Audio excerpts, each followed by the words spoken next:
conference. As Ian said earlier, rebuilding Britain means rebuilding our politics. And Ed has been clear that we need to change how we do things as a party, to open up our policy making so we can together build a manifesto that the British people can support.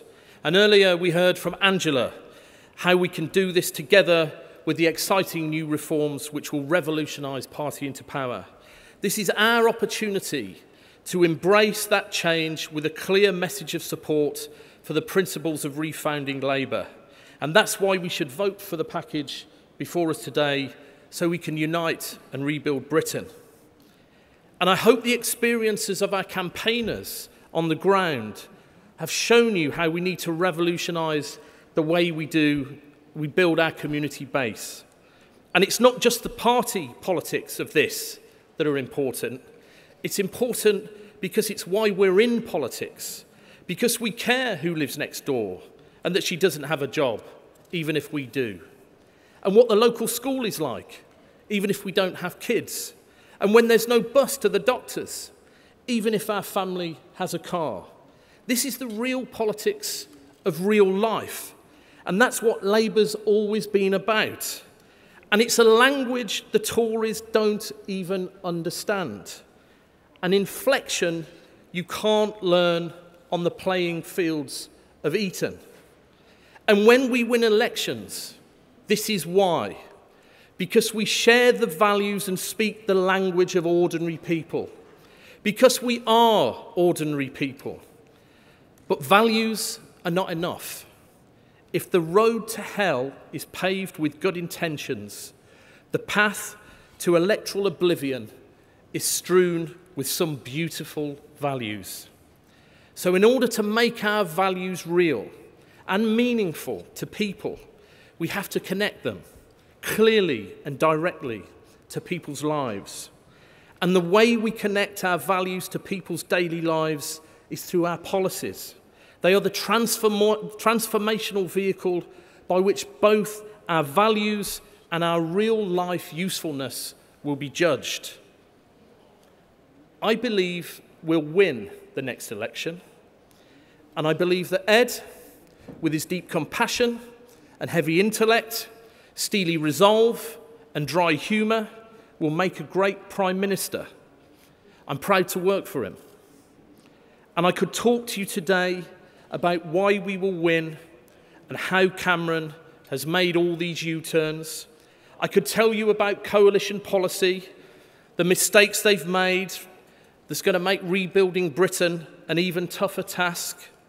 I could talk about it all day, but I don't need to, because in a single act of arrogance and malice, Andrew Mitchell has explained all the country needs to know about these Tories. They don't see you.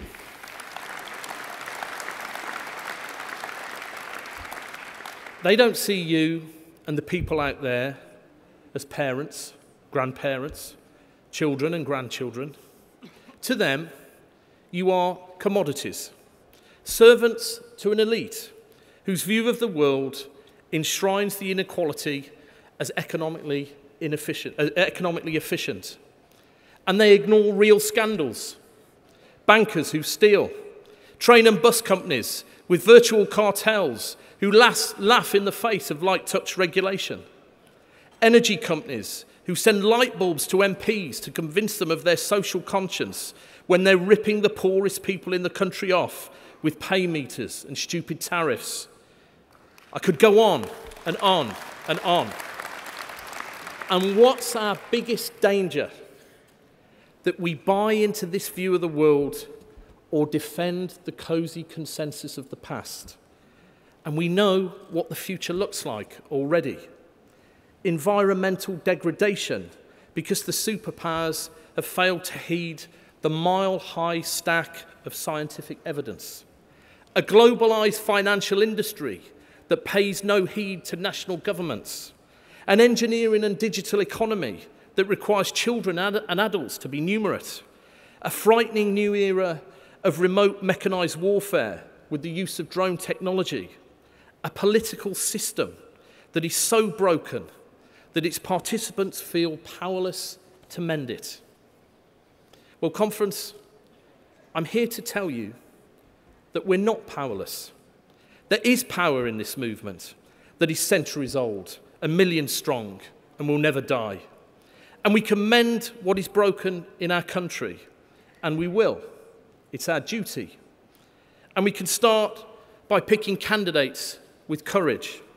People like John Wheel in Burton, who served his country in conflict zones, or Marvin Rees, our mayoral candidate in Bristol, whose statistics say, because of the colour of his skin and the estate he grew up on, should not be running a multi-million-pound budget in an international city.